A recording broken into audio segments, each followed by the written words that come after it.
अस्सलाम वालेकुम, मैं हूं सैयद अखिल। आप देख रहे हैं मेरे साथ परभनी। आज तक चलते हैं परभनी जिले की सबसे बड़ी और खास खबर के लिए। परभनी विधानसभा मतदार 2024 में जिस तरह से आमदार डॉक्टर राहुल पाटिल साहब इन्होंने अपना प्रचार शुरू किया और परभनी शहर के मुस्लिम हर एरिया में जाकर इन्होंने अपना प्रचार शुरू किया है। परभनी विधानसभा मतदार में जिस तरह से आमदार डॉक्टर राहुल पाटिल इन्होंने एक बहुत बड़ा जुआ खेला है मुस्लिम समाज के साथ में, मुस्लिम समाज को लेकर, और मुस्लिम समाज ही इनके लिए यहाँ पर तरक्की का बायस बनने वाला है। इस तरह का माहौल भी पूरे मुस्लिम समाज में देखने को मिल रहा है। परभनी शहर के दरगाह रोड स्थित सवेरा फंक्शन हॉल, यहाँ पर 12 नवंबर 2024 को ईशा की नमाज के बाद में आमदार डॉक्टर राहुल पाटिल इनकी जाहिर सभा ली गई है और जाहिर सभा में यहाँ पर इनके कंधे को कंधा लगाकर काम करने वाली शख्सियतों में डॉक्टर विवेक जी नावंतर, उसी के साथ में परभनी शहर महानगर पालिका के माजी उप महापौर भगवान राव जी माघमारे, कांग्रेस के लीडर नदीम इनामदार साहब, उसी के साथ में परभनी शहर महानगर पालिका के प्रभाग नंबर 11 के माजी नगर सेवक प्रतिनिधि शकील मोहिउद्दीन साहब, उसी के साथ में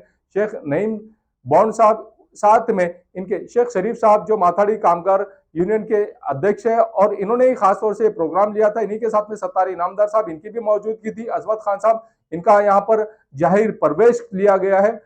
आमदार डॉक्टर राहुल पाटिल इनकी शिवसेना में, यहाँ तमाम ही जो लोग मौजूद थे, उसी के साथ में इन तमाम लोगों में सलीम इनामदार साहब, इनकी भी मौजूदगी थी। सलीम खान उर्फ जुल्फिकार, इनकी भी मौजूदगी थी। यहाँ तमाम ही वो लोग आए हुए थे जो लोग यहाँ पर आमदार डॉक्टर राहुल पाटिल इनके लिए काम करते हैं। और परभनी शहर के दरगाह रोड की जानी मानी शख्सियत अकरम बाबा, इनकी भी मौजूदगी थी। इन्हीं के साथ में मुशफ़ खान साहब, ये भी यहाँ पर मौजूद थे। और आमदार डॉक्टर राहुल पाटिल इनके हक में किस तरह से यहाँ के मुस्लिम समाज के लोग मतदान करेंगे, ये भी इन्होंने बताया है। इस वक्त आमदार डॉक्टर राहुल पाटिल इन्होंने अपने ख्यालात का इजहार किया और उन्होंने ये भी कहा है कि आमदार डॉक्टर राहुल पाटिल ये आने वाले कुछ ही महीनों में परभनी शहर में, परभनी विधानसभा मतदार में जितने भी बेरोजगार सुशिक्षित रोजगार लोग हैं, इन लोगों को किस तरह से रोजगार मुहैया किया जाए, ये भी प्लानिंग आमदार डॉक्टर राहुल पाटिल इन्होंने आने वाले दिनों में करने का वादा भी इस वक्त इस सभा में किया है। और यहाँ जिस तरह से इन्होंने मेहनत की है, उसी की मेहनत की आइए जानते हैं किस तरह से इन्होंने प्रतिक्रिया दी है। और करामत खान साहब, इन्होंने किस तरह की बात कही है। यहाँ पर सैकड़ों की तादाद में जन समुदाय मौजूद था। आइए जानते हैं किस तरह की प्रतिक्रिया इन तमाम मान्यवरों ने दी है। इस वक्त यहाँ पर परभनी शहर की जानी मानी शख्सियत, कारोबारी, प्लॉटिंग के कारोबारी शेख शेरू साहब, इनकी भी यहाँ पर मौजूदगी थी। आइए जानते हैं किस तरह की प्रतिक्रिया इन तमाम हाजिरीन लोगों ने दी है और क्या अपने ख्यालात का इजहार इन्होंने किस तरह से किया है। जो तो खाना खा के आया, हमने टाइम ही जैसा निकाले कि तुम खाना खा के घर से आना है ना। हाँ ऐसा है तुमको ना, हमको अगर हम अगर 6 बजे रखते तो हमारी गलती होती थी। तो तुम हमको बोलते थे भाई मगरिब की नमाज पढ़े नहीं, हमने कुछ दिन गिन के इसको जाओगे बोले सब को।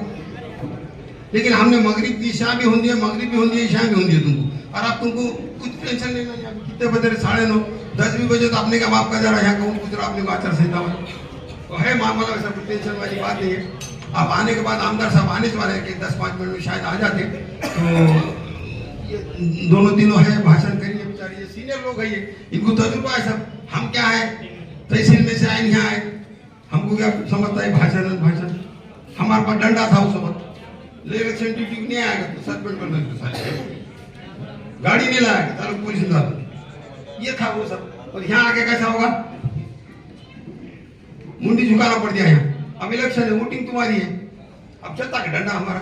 तुम तो बोली हमारे वाह करामत भी डंडा चला रहे, यहाँ काय को वोटिंग करने का राहुल पाटिल यहाँ से डंडे वाले जमते कहीं। तो आपसे गुजारिश है भाई, हम लोगों से, हमारे कार्यकर्ताओं से कुछ गलती भी अगर हो जाए तो आप माफ करने का एक ये रखो। हमारे लोगों से कुछ गलती हो जाएगी, कोई एक आधा बच्चा चल जाओ ना हजरत क्या लगा तुमने, तो वो टेंशन में रहता। तो आपसे गुजारिश है कि भाई उसकी छोटी सी चीज पे आप जो तो नाराज मत होइए। नाराज होने का काम नहीं है। हम पहले आपसे माफी मांग ले रहे, हम अपने राहुल पाटिल के तरफ से माफी मांग ले रहे। आप बोलेंगे भाई खान साहब तुम तो बहुत ही गुस्सा ले रहे है ना, माफी भी तुम ही मांग रहे।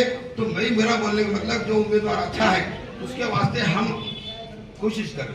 हमको 71 साल में क्या जरूरत पड़ी रात का 9 बजे 10 बजे फिरने का, गलियों जरूरत नहीं। सब चीज अल्लाह ने दिया है। मगर कैसा है कि हमारे कौम को भी रहबरी की जरूरत है। हम आज उलमाओं के बात पर यकीन करते, उनके बात पे हम चलते, और हमको चलना भी चाहिए। वो हमारे रहबर है, हमको वो सही रास्ता दिखाते। भले एक आधा कुछ होगा तो वो इधर उधर जाता भी होगा तो उसको भी छोड़ दो, कोई टेंशन न बोले उसका। अब कोई है पाकिट है कहते मैं आता हूँ, अब मैं नाम नहीं बोलता। मुझे परसों सुबह 7:30 बजे फोन आ गया। मैं क्या मालूम कि तुमको मैं 4 बजे उठता, फजर की नमाज जमात से पढ़ता, फिर इशरा की नमाज पढ़ के घर को आ गया। सो जाता, 10 बजे तक मेरा क्या पेंशन में कमी होने लगी, जो है वो मुझे मिलने वाले हैं। सोया भी क्या, कहीं गायब गया, तो मैं किसके फटे हुए टांग नहीं आ रहा था, तो मैं सोगा मुझे 7 बजे फोन आया, हाँ साहब बोले हम बोल रहे, मैं कौन, बोले हम, मैंने अच्छी बात, हम आलिम साहब बोल रहे, मैंने अच्छी बात, वेलकम। मैंने बोलिए आपका क्या काम, बोले वो राहुल पार्टी से मिलना है बोले अपने को। मैंने मिलिए, चलिए मैं चलता हूँ आपके साथ कमाने का। बोलो मैं आ जाता हूँ 10 बजे आता हूँ, 9:30 बजे, तुम्हारे वास्ते जल्दी उठ जाता हूँ। ये बातचीत चल रही, अब मैं देखो खुदा की कसम खा के बोलो ये वाक्य है। तो ऐसे भी है कुछ लोग, बोलने का मकसद मेरा कि ऐसे भी है कुछ लोग। बोले फिर हमारे पाकिट का क्या इंतजाम है, बोले पाकिट, बोला मेरे पास पाकिट है, अब तुमको कौन सा पाकिट दूं, नहीं पाकिट, मैं पाकिट का बच्चे कुछ घोट रहा हूं उनको। बोला काय का पाकिट, पाकिट का मेरे पास ले दो, पाकिट खुला है मेरे, तो बोले नहीं पाकिट, तुमको पाकिट नहीं समझता का, बोले मेरे पास है भाई पाकिट, वो दे दूंगा तुमको। नहीं जी, बोले हदिया, आप खां साहब का तो सरगा पारा, आप खां साहब ने बोले तुमको शर्म आती है, मैंने बोला हराम काम में एक तो तुम, और फिर मुझे भी मुब्तला करो तुम उसमें, बोले तो तुमको मैं दिलाऊं, तुमको मैंने जायज है कि पैसे, बोलो मुझे जायज नहीं है, मैं जाहिल आदमी हूँ, तहसील का आदमी हूँ, मुझे जब वो जायज नहीं तो आपको जायज है क्या, बताओ ना। नहीं माफ कर दो, मैं माफ नहीं करता हूँ, तुम अल्लाह से माफी होंगे, तुमने गलत अल्फाज इस्तेमाल कर दिए मेरे साथ, और मैं तो बोला पहले सर के वाला आदमी हूँ, खासा आदमी हूँ, मुझे पहले वो चीजों से नफरत है, और आप मुझे पाकिट मांग रहे। मैंने बोला नहीं भाई माफ कर दो, मैंने मस्जिद बोर्ड लगा दूंगा आगे, इसके पीछे नमाज पढ़ना जायज नहीं, नो भाई जान दो, मैं माफी मांग रहा हूँ। देखो क्यों माफी मांग रहे, क्यों गलत, तो ऐसे भी कुछ है। मौलाना सज्जाद नोमानी ने अपने बयान में कई बार कहा है कि देखो ये जो मेरा ड्रेस है ना, ये ड्रेस, ये सफेद कपड़े, ये टोपी, ये दाढ़ी, इसमें मत जाओ बोले उन्होंने, इसमें मत जाओ बोले उन्होंने, सज्जाद नोमानी ने बोले, सब सुनते होंगे इसमें कोई तो बोलो, सज्जाद नोमानी का क्लियर कट बयान है कि भाई इस पे मत जाओ। ये असल ईमान वाले अलग रहते, और हमारे जैसे रहते करामत साहब के जैसे कुछ झुका टोपी पहन के अपना लोगों को गाड़ी को शायद आमदार साहब आ गए। मैं आपसे गुजारिश करता हूँ कि अपने ज्यादा से ज्यादा वोट कराए और हमारे मशाल को वोटिंग कराए, और आप सबसे गुजारिश है कि आप करें। चलो अल्लाह हाफिज, जज़ाकल्लाह। हमारे हर घर में मोटरसाइकिल है, और मैं मोटर चुकी जाए खंगल खलकल और बुढ़ा उसका मतदान करने क्या हरकत है, ये डालते हैं हम उधर से उधर डालते। अब मेरी बेटी उधर है दिल्ली को, उसको बेंगलोर को, तो आने वाली वोटिंग करने कर देता मैं एडजस्टमेंट, पैसा है तो ऐसा तो बुढ़ा घर में भर दो, उसके वास्ते एक रिक्शा ये वो, और गर्मी में आटा, अरे वो आमदार ने मेरे रिक्शे ने लगाया, अरे रिक्शे ने लगा, अरे रिक्शे से क्या रुक रहा है यार, पागल तो क्या होगा, बुद्ध बहुत नजदीक हो गए अपने। अब बुद्ध हमारा देखो, हमारा मखदूमपुर का बुद्ध क्या है, एक गली छोड़ी बुद्ध है। पहले बुद्ध क्यों दूर रहते थे कि पहले जो है तो स्कूल नहीं थे, खाली जिला परिषद के स्कूल रहते थे। अभी कैसा हुआ, संस्था के पूरे स्कूल गली में खुल गए। अब वो स्कूल वाले तो हमारे अंडर में रहते, हम जाके वो स्कूल के लीडर के भाई ये आमच्या ताब्यात घेतला मी तुमची, तो स्कूल में हम बुक बना देते, उसका कोई टेंशन लेने की जरूरत नहीं, अपने को ऑटो की जरूरत नहीं पड़ती। लेकिन हमको ये कोशिश करना है कि हमको अब हमारे घर की वोटिंग हो गई तो हमको घंटा भर जो है तो खड़े रहना है रोड पे। क्यों जा रहे भाई, क्यों जा रहे, खाने का भी इंतजाम है इसके बाद,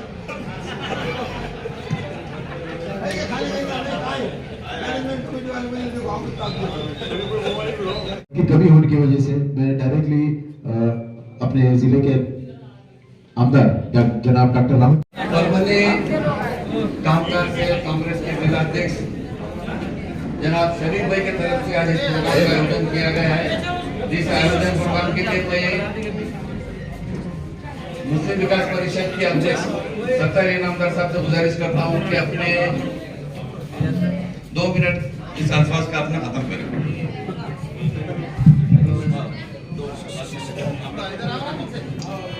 परभणी विधानसभा क्षेत्र के लोकप्रिय आमदार हमारे आदिल हाजी दोस्त अली जनाब डॉक्टर राहुल पाटिल साहब इस प्रोग्राम में तशरीफ फरमा, हमारे दोस्त भगवान जी वाघमारी साहब, नदीम भाई, हमारे करामत खान साहब, और ज़्यादा नाम नहीं लेते हुए क्योंकि संयोजक में 2 ही मिनट दिए हैं, सभी मेरे यहाँ पर तशरीफ फरमा, सभी मेहमान खुसूसी और सामने आए हुए मेरे बुजुर्ग मेरे भाइयों, दोस्तों और मेरे बहनों, आज का ये प्रोग्राम बखूबी आप लोग जानते हैं कि आने वाले 20 तारीख को विधानसभा के इलेक्शन होने जा रहे हैं और उसमें हमको अहम फैसला करना है। अभी वक्त बहुत कम है, इसलिए ज़्यादा बोलने के बजाय मैं मुख्तसर आपको बताऊंगा कि ये 20 तारीख को हमको अहम फैसला क्यों करना है। 20 तारीख को हमको अहम फैसला इसलिए करना है कि पिछली 2.5 साल से जो महाविकास आघाड़ी की सरकार छीनकर महायुति की सरकार इस राज्य में चल रही है और वो कैसी चल रही है, क्या कर रही है, ये आप लोग बखूबी जानते हैं। आपने देखा ये फोरम फाड़ी की सरकार है और आज जो है अहम मसला ये है कि हमको अपने वोटों का बंटवारा नहीं करते हुए हमारे महाविकास आघाड़ी के उम्मीदवार डॉक्टर राहुल पाटिल को अक्सरियत से ज्यादा कामयाब बनाना है। और 20 तारीख को जैसा पार्लियामेंट में हम लोगों ने फैसला किया था, हमने बल्कि पूरे हिंदुस्तान के सब लोगों ने फैसला किया था कि हम ये शिरकाबरस्त पार्टियों को रोक सके और सेक्युलर पार्टी को यहाँ पर ला सके। आप देखो, ज्यादा वक्त नहीं है, लेकिन मैं आपको बताना चाहता हूँ कि पिछले 2.5 साल से ये गवर्नमेंट चला रहे हैं। 2.5 साल में उनको हमारे लाडली बहन की याद नहीं आई। इलेक्शन के 2 महीने पहले उनको लाडली बहन की याद आती है और उसके खाते पर 1500 रुपए डालते हैं। यार तुम 1500 रुपए क्या डाल रहे हो भाई? हमारे तो महाराष्ट्र महाविकास आघाड़ी के सभी नेताओं ने कहा, राहुल जी हो, शरद पवार साहब हो, उद्धव ठाकरे साहब हो, इन्होंने कहा कि हम आप हमारे लाडली बहन को 3000 रुपए देंगे। हमारी गवर्नमेंट आने के बाद 3000 रुपए देंगे। आज तुम 1500 रुपए दे रहे और उसके मिस्टर की तरफ से 3000 रुपए वसूल कर रहे हैं। महंगाई के बारे में, आज जो महंगाई है, तुम्हारी लाल मिर्ची 200 रुपए की 300 रुपए बिक रही है, मीठा तेल 110 का 160 रुपए बिक रहा है, शक्कर 35 रुपए की 45 रुपए बिक रही है। हर चीज में महंगा। जब हमारे लाडली बहन के शोर दुकान पर जाते हैं तो दुकानदार बोलता 5000 के बजाय 8000 रुपए आपको किराना सामान के लगेंगे। वो बोलता क्यों भाई? अरे भाई तुम्हारे घर में 1500 रुपए आ रहे ना, तो गवर्नमेंट क्या घर से देगी क्या? 1500 के 3000 रुपए तो लेंगे ना भाई, वो व्यापारी गवर्नमेंट है, अब तो व्यापार कर रहे हैं। इसलिए भाइयों, थोड़ा सा अपने को इधर उधर तितर बितर नहीं होते हुए हमारे आगमन गुजारिश है, मेरे बुजुर्ग लोगों से है, मेरे भाइयों से है, मेरे नौजवान साथियों से है कि आने वाले 20 तारीख को हमारे डॉक्टर राहुल पाटिल साहब की निशानी मशाल है और मशाल का बटन दबाकर राहुल पाटिल साहब को 1 लाख से ज्यादा वोटों से चुन के लाना है। और इंशाल्लाह हम सब लोग दुआ करेंगे कि राहुल पाटिल हमारे मिनिस्टर बन के आएंगे और वो भी पालक मंत्री बन के आएंगे और अपने शहर का विकास होगा। इतना ही कहता हूँ, तो वक्त बहुत कम है और राहुल पाटिल साहब बात करने वाले। खुदा हाफिज, जय हिंद, जय भारत। हाँ, आजमत खान साहब आइए, वेलकम। आपका शिवसेना में स्वागत है। छोटा हाथ नहीं है देने का, तो हाथ मिला चलो,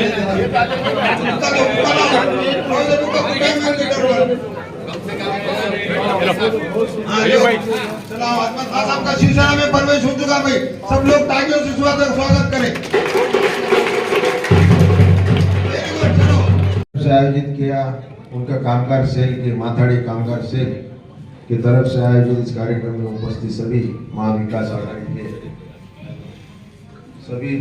आघाड़ी के नेतागण, उपस्थित सभी यहाँ पे कामगार सेना के सभी पदाधिकारी जिन्होंने ये कार्यक्रम आयोजित किया है, वो हाजी शरीफ भाई, सबका इस कार्यक्रम में स्वागत करता हूँ। सबने अपनी अच्छी बातें रखी है और जिस तरीके का कामगारों का जो भी प्रश्न है, जो भी उनके अड़चन है, वो अड़चन सुलझाने का काम महाविकास आघाड़ी करेगी। जगह जगह पे जो असंगठित कामगार हैं, उनके लिए भी गवर्नमेंट ने कुछ सोचना चाहिए, कुछ उनके लिए भी घरों की स्कीम होनी चाहिए, रिटायरमेंट का बेनिफिट उनके लिए होना चाहिए, उनके लिए पेंशन योजना लागू करनी चाहिए। आपने देखा होगा कि कामगार महामंडल भी है, उसमें कितना बड़ा भ्रष्टाचार हुआ है, तो थालियों का भ्रष्टाचार हुआ है, तो बर्तनों में भ्रष्टाचार चालू है। तो मुझे गवर्नमेंट को कहना है कि अगर आप 2% से वसूली करते हो तो इनका हक का घर भी इनको देना चाहिए, इनके हक की पेंशन इनको होनी चाहिए, बच्चों को पढ़ाई के लिए स्कॉलरशिप होनी चाहिए। ये सब बातें इनके हक की इनको देना चाहिए। तो अगर महाविकास आघाड़ी की सरकार तो आने वाली है, तो मैं आपको आश्वासन देता हूँ कि पहले कैबिनेट में आपके जो भी प्रश्न है, आपकी जो भी दिक्कतें है, वो सुलझाने का काम मैं करूँगा। जिस देश में कामगारों की इज्जत होती है वो देश आगे बढ़ता है। कामगार के ऊपर ही सब कुछ डिपेंड होता है। अन्नाभाऊ साठे ने भी कहा है, ये जो धरती है ये किसी के ऊपर नहीं तो कामगार के हाथों पे टिके वाली है। तो इस तरह की बात उन्होंने उस वक्त की। तो आज भी कामगार बहुत खस्ते हालत में है, उनके विकास के लिए जरूर महाविकास आघाड़ी काम करेगी। इतनी बात इस समय मैं कहना चाहता हूँ। महाविकास आघाड़ी की तरफ से मैं अधिकृत उम्मीदवार हूँ। आप सबको विनती करता हूँ, आने वाले 20 तारीख को आपको मतदान करना है और मतदान मशाल को ही करना है। मशीन पे अपना नंबर 2 नंबर पे है, 2 नंबर का बटन दबा के मुझे आप विजय कीजिए। इस तरह की विनती आपको करने के लिए मैं यहाँ पे खड़ा हूँ। गए 10 साल का मेरा वक्त आप देखेंगे तो अमन और शांति के लिए मैंने बहुत कोशिश किया है। 10 साल में एक भी फसाद इस शहर में नहीं हुआ है। हर जात धर्म को साथ लेकर चलने की मेरी पहले से आदत है। सर्वधर्म समभाव, सब लोगों को साथ लेके परभनी का विकास हमें करना है। आपने देखा होगा कि उद्धव साहब के मुख्यमंत्री के कार्यकाल में परभनी को 2 मेडिकल कॉलेजेस मंजूर हुए। जब मुख्यमंत्री उद्धव साहब थे तब इस शहर को 82 कोटी रुपए रोड के लिए भी उन्होंने सैंक्शन किए। और जैसी गवर्नमेंट बदली, हम गवर्नमेंट के साथ नहीं गए, उन गद्दारों के साथ नहीं गए, इसलिए सर्वसामान्य आदमी को सजा देने का पाप एकनाथ शिंदे ने किया है। और वो रोड के फंड जो उसका वर्क ऑर्डर भी हुआ था, मेरे ख्याल से वर्ल्ड में पहला उदाहरण होगा, वर्क ऑर्डर होने के बाद भी स्टे देने का पाप किसने किया है? तो ये गवर्नमेंट ने किया है। और उस वजह से मुझे हाईकोर्ट जाना पड़ा। हाईकोर्ट से मैंने ऑर्डर किया कि इस तरह का स्टे नहीं दे सकेंगे आप, और फिर उसके बाद रोड का काम शुरू हो चुका है। तो इस तरह का गलत काम करने वाले को इस सरकार में से हटाना है और अच्छे लोगों को इस सरकार में लाना है। जिस तरह का काम उद्धव साहब ने किया है, जिस तरह का काम शरद पवार साहब ने, आज उनका एज 82 है। अजीत पवार को उन्होंने क्या नहीं दिया? 25 साल से मंत्री पद दिया है, 4 का 5 बार उप मुख्यमंत्री रह चुके हैं। उसके बाद भी उन्होंने गद्दारी करके उनके अंकल का ही पक्ष चुराने का काम किया है।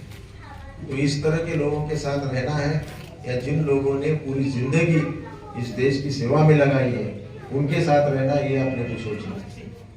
और आने वाले समय में परभनी का विकास होने के लिए हर तरह की कोशिश की जाएगी। जिस तरह का काम हम मेडिकल कॉलेज के माध्यम से कर रहे हैं, 10,000 आंखों के ऑपरेशन हमने किए, मोतियाबिंद के ऑपरेशन, कैटरैक्ट मुक्त विधानसभा, ये घोषणा पहली बार महाराष्ट्र ने किसने दी होगी? तो मैंने दी है। और सिर्फ घोषणा नहीं दिया मैंने, 10,000 ऑपरेशन आज तक हमने, और ये निरंतर प्रोसेस है। ये क्या चुनाव आया और हम ये कर रहे हैं ऐसी बात नहीं है। हमारे करामत खान साहब हैं, इनको पता है सर। जो ज्येष्ठ नागरिक है उनके लिए भी हमने स्कीम लाए हैं। कम से कम 17,000 आइटम्स हमने आज तक बांटे। शायद आंखों का चश्मा हो, कान की मशीन हो, कमर का पट्टा हो, 17,000, वो भी भारत देश का सबसे बड़ा कैंप हो। तो हर समय सर्वसामान्य जिसको गरज है उसको मदद करने का काम आज तक हमने किया है, और आगे चल के भी आप मुझे चुन के देंगे, इसमें कोई शक नहीं है। और जिस दिन मैं चुन के आऊँगा उसके दिन के बाद 5 साल इसी तरह का काम आपके साथ करूँगा। इतनी बात मैं इस समय कहना चाहता हूँ। और जो भी कांग्रेस है, राष्ट्रवादी है, मैं अभी शिवसेना का भी उम्मीदवार रहा तो महाविकास आघाड़ी का उम्मीदवार हूँ। महाविकास आघाड़ी की तरफ से जो भी आदेश आएगा उसका पालन किया जाएगा। हर आदमी को उसी तरह का सेवा दी जाएगी जो मैं शिवसेना को देता हूँ। इतनी बात करके मैं मेरी बात खत्म करता हूँ। जय हिंद, जय महाराष्ट्र। प्रदेश महासचिव इनका सत्कार करने के लिए मैं शरीफ भाई से गुजारिश करता हूँ।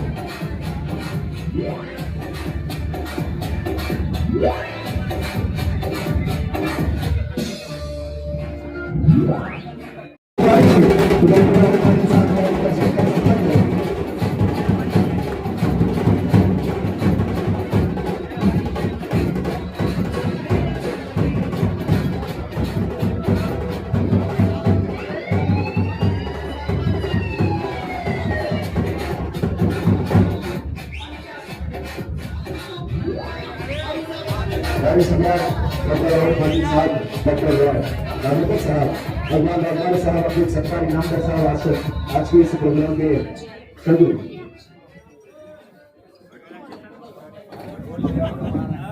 सभा के इलेक्शन होने जा रहे हैं और उसमें हमको अहम फैसला करना है। अभी वक्त बहुत कम है, इसलिए ज्यादा बोलने के बजाय मैं मुख्तसर आपको बताऊंगा कि और मुस्लिम समाज पर पूरी तरह से भरोसा किए हुए किस तरह से देखते हैं आप भारतीय राष्ट्रीय कांग्रेस के जिम्मेदार पदाधिकारी, क्या कहना चाहेंगे? हम ये कहना चाहते हैं कि ये इलेक्शन किसी पार्टी के तहत नहीं है। ये इलेक्शन भाजपा को, जातिवादी शक्ति को यहाँ महाराष्ट्र में रोकना है और हमको सेक्युलर गवर्नमेंट यहाँ लाना है। महाविकास आघाड़ी के महाराष्ट्र के जितने भी उम्मीदवार रहेंगे, तो चाहे शिवसेना रहो, उद्धव ठाकरे गठ या शरद पवार गठ रहो या राहुल गांधी कांग्रेस पार्टी रहो, पूरे महाराष्ट्र के अंदर जितने सेक्युलर लोग हैं और जितने इस पार्टी को मानते हैं, क्योंकि आज के हालात को देखते हुए हमको ये फैसला करना है कि ये जो जातिवादी पार्टियां हैं, इनके हालात, मौजूदा हालात हम उत्तर प्रदेश में देख रहे हैं। हमारे मुस्लिम समाज के बेगुनाह और बेकसूर लोगों के घर पर बुलडोजर चलाया गया है। उसकी वजह कुछ नहीं होते हुए भी इन्होंने सिर्फ जो है, तो इनके पास फला बांधकाम परमिशन नहीं है, ये नहीं है, ये हमारे हुजूर सल्लल्लाहु अलैहि वसल्लम के इसमें भी गुस्ताखी कर रहे हैं। और हमारे डिप्टी सीएम, हमारे सीएम और दूसरे डिप्टी सीएम, ये वो गुस्ताखी करने वाले महाराज की गुलपोची कर रहे हैं। तो हमारा क्या दिल बोलेंगे ऐसे लोगों को वोट दिया जाए? हम ये कहना चाहते हैं कि भाई हम भारत के रहने वाले हैं, हम ये भारत के नागरिक हैं, तो जितने सारे समाज के लोग हैं, सारे समाज के लोगों को एक साथ लेके चलो, सारे समाज को एक न्याय दो, सारे समाज को सही का सम्मान दो। आप मुसलमानों को, खुसूसी मुसलमानों के मस्जिद पर, ये मस्जिद ऐसी है, वो मस्जिद पे फला था, वो मस्जिद में मंदिर था, ये इसमें मंदिर बनाएंगे, ये मस्जिद तोड़ेंगे, ये बातें हम चलने देने वाले नहीं है। हम जितने खामोश है, एक दिन हम भी जो है, तो हमारा जो भी फैसला है, जब हम रोड पर आ जाएंगे तो उनके भी समझ में आ जाएगा कि इन्होंने आज तक जो खामोशी इख्तियार की, अमन इख्तियार किया, तो उसका भी हम जवाब देंगे। ऐसा नहीं कि हम जवाब नहीं देंगे, लेकिन हमारे हुजूर सल्लल्लाहु अलैहि वसल्लम के बारे में गुस्ताखी करते हैं और उनके गुलपोशी करते हैं, तो हम लोग कैसा भाजपा के कैंडिडेट को देंगे? इसलिए हमने फैसला किया है कि महाराष्ट्र के अंदर जितने भी सेक्युलर लोग हैं, उनसे मैं अपील करता हूँ कि आने वाले वक्त में 20 तारीख को अपना वोट बंटवारा ना होते हुए, तितर बितर ना होते हुए, किसी और कैंडिडेट को ना देते हुए, जो चुन के आने वाला कैंडिडेट है और जो रेस में कैंडिडेट है, ऐसे महाविकास आघाड़ी के कैंडिडेट को भारी एक्सेस से वोट करे और उनको कामयाब बनाए। इतना ही कहता हूँ। जय हिंद, जय महाराष्ट्र।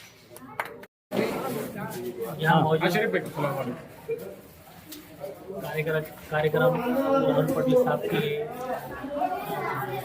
ये रखा गया था और तमाम हमारे मुस्लिम भाइयों से और सभी भाइयों से, मुस्लिम, हिंदू, बौद्ध समाज के लोग आने वाले मशाल को अपना कीमती वोट देकर राहुल पाटिल को कामयाब कीजिए, यही सबसे कहना चाहता हूँ। हाजी साहब, अलहमदुलिल्लाह के बाद आज भी समाज कार्यकर्ता हूँ, क्योंकि मैं शिवसेना में इसलिए आया क्योंकि हमारे कौम के जो हालात है परमंज में बस से बदतर हो रहे, उसके लिए वो एक आमदार हमको चाहिए और वो भी डॉक्टर है, उसका मेडिकल कॉलेज है, उसके स्कूल्स है, हम उसका फ़ायदा उठाएंगे। हमारे बच्चों को जो क्या मालूम है, आगे पढ़ाई तालीम देंगे, उनको डॉक्टर तो बोले क्या बनेंगे नहीं मालूम है, लेकिन कम से कम तालीम की तरफ तवज्जो देंगे। आज मुसलमानों को परमंज में परेशानी तालीम की और सेहत की, इसलिए दवाखाने बंद है, उसको चालू करेंगे। और जो घंटे 2 घंटे दवाखाने चलते, उसको 24 घंटों के लिए करेंगे। खास तौर पर जो दवाखाना है, उसको 24 घंटे करने की कोशिश करेंगे इंशाल्लाह। अस्सलाम वालेकुम। ये न्यूज कवर किया हमारे परभणी आज तक के कार्यकारी संपादक बाबरुद्दीन सिद्दीकी, 24/7 माझा महाराष्ट्र न्यूज चैनल के कार्यकारी संपादक Sattar Khan Pathan, the fact today के कार्यकारी संपादक सलीम खान और जुल्फिकार, परभणी टुडे के कार्यकारी संपादक सैयद अयान, परभणी आज तक के मराठवाड़ा ब्यूरो चीफ सोहेल तांबोली, 24/7 माझा महाराष्ट्र न्यूज चैनल के मराठवाड़ा ब्यूरो चीफ फिरोज खान पठान, परभणी आज तक के जिला प्रतिनिधि सैयद मुबीन सैयद इस्माइल, परभणी आज तक के परभणी शहर प्रतिनिधि शेख सद्दाम शेख निजाम, 24/7 माझा महाराष्ट्र न्यूज चैनल के परभणी जिला प्रतिनिधि शमीम खान पठान, महबूद खान पठान, मुन्ना खान पठान और उसी के साथ में परभणी आज तक की कार्यकारी संपादक और एंकर शेख शहनाज, इन्होंने मिलकर जितने भी हमारे यूट्यूब और उसी के साथ में यहाँ हमारे सोशल मीडिया के जितने भी प्लेटफॉर्म है, इन तमाम का डिस्क्रिप्शन बॉक्स में हमने लिंक भेजा हुआ है, इसे आप जरूर फॉलो कीजिए। आप हमें फेसबुक लाइव, आप हमें यूट्यूब, फेसबुक और इसी के साथ में तमाम ही हमारे जितने भी प्लेटफॉर्म है इन पर फॉलो कर सकते हैं। मुझे दीजिए इजाजत। जय हिंद। अस्सलाम वालेकुम, मैं हूं सैयद अखिल। आप देख रहे हैं मेरे साथ परभणी आज तक। ये परभणी शहर का इफ्तिखार पार्क और इफ्तिखार कॉलोनी का एक रास्ता है जो धार रोड से होता हुआ ये सीमेंट का रास्ता आप मेरे पीछे देख रहे हैं जो इफ्तिखार कॉलोनी को जा रहा है। स्काई लाइन कंस्ट्रक्शन की जानिब से ये सर्विस दी जा रही है और एनए कलेक्टर लेआउट जो यहाँ पर प्लॉटिंग निकाली गई है स्काई लाइन कंस्ट्रक्शन की जानिब से, ये सुविधा परभणी शहर के धार रोड से होते हुए इफ्तिखार कॉलोनी में और इफ्तिखार पार्क में डायरेक्ट ये सीमेंट रास्ता दिया गया है और ये रास्ता पूरी तरह से उस कॉलोनी को जोड़ने के लिए दिया गया है।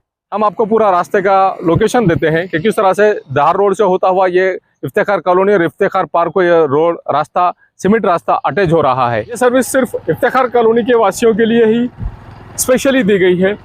परभणी शहर के धार रोड से होता हुआ जो सीमेंट रोड है, ये cement road sky line construction के सर्वे सर्वा मेराज सिद्दीकी इनकी जानिब से बनाया गया है इफ्तिखार पार्क और इफ्तिखार कॉलोनी के लिए।